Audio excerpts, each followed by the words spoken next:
بھاگ گئے۔ اب مدینے حضور پناہ نہیں دیں گے، مکے جا نہیں سکتے۔ ایک مقام ایس تھا، امام بہقی نے اس کو لکھا ہے، مقام ایس تھا، وہاں کھجوروں کے باغ تھے، ٹھنڈے پانی کے چشمے تھے۔ حضرت ابو بصیر نے وہاں ڈیرا لگا لیا، اور وہ راہ وہ تھی جو رستہ مدینے کو جاتا تھا، جو رسول اللہ کے مدینہ منورہ کو جاتا تھا، اس راہ میں حضرت ابو بصیر بیٹھ گئے۔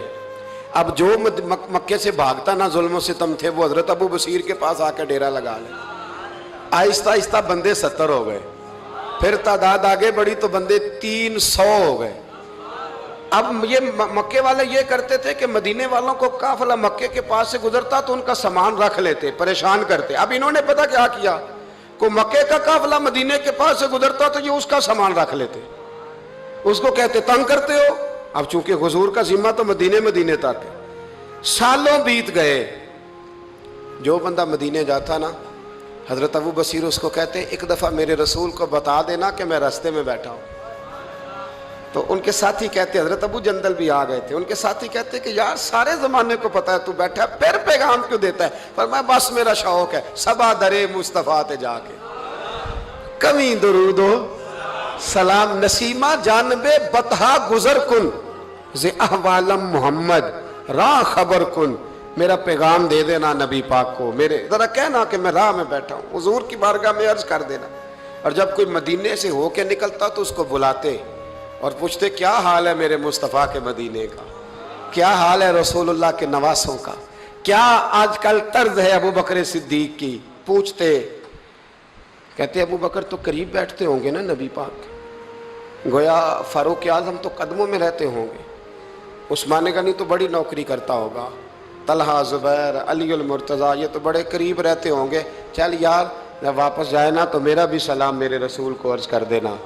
راہوں میں پڑے زمانے گزر گئے، سالوں بیت گئے، اتنے تنگ آئے مکے والے کہ انہوں نے نبی پاک کو خط لکھا کہ یہ والی شیخ ہم ختم کرتے، وہ 300 ہمیں بڑا ستاتے ہیں، آپ انہیں مدینہ ہی بلا لیں، خود ختم کرتے ہیں۔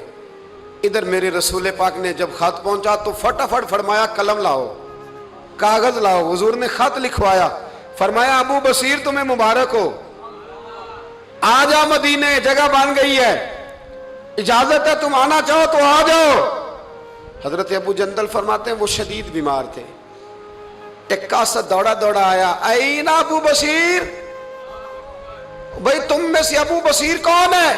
ہم نے اشارہ دیا یہ ہے حضرت ابو بصیر، تو وہ قاصد آیا، جب اس نے خط دیا نا تو اتنے کمزور تھے کہ اٹھ کے بیٹھا نہیں جاتا تھا، وہ خط پڑھا تو ان کی آنکھوں میں کھل کے آنسو آئے اور کہنے لگے ابو جندل ادھر آ، یہ خط تو پڑھ۔ کہتے میں نے خط پڑھا تو رو پڑے، کہنے لگے فزت برب الکعبہ، رب کعبہ کی قسم میں کامیاب ہو گیا، یہ دیکھ میرے نبی کا نا پیغام آ گیا، دیکھ پیغام آیا ہے، حضور کا پیغام آیا کہ تو آ جا، یہ لفظ کہے، کلمہ پڑھا، روح پرواز کر گئی، کلمہ فزت برب اللہ، سجنا سا توڑ دی بھائی تے جان دیتی راہ تیرے، پرواز کر گئی روح۔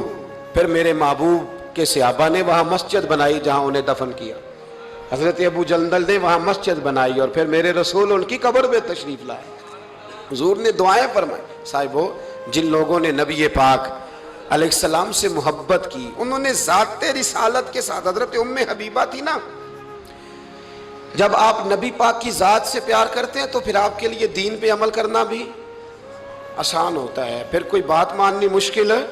بھئی ہمارا تو بیٹا، ہم پیار کرتے ہیں تو بیٹا سارا کچھ منوا لیتا ہے، منواتا ہے کہ نہیں منواتا؟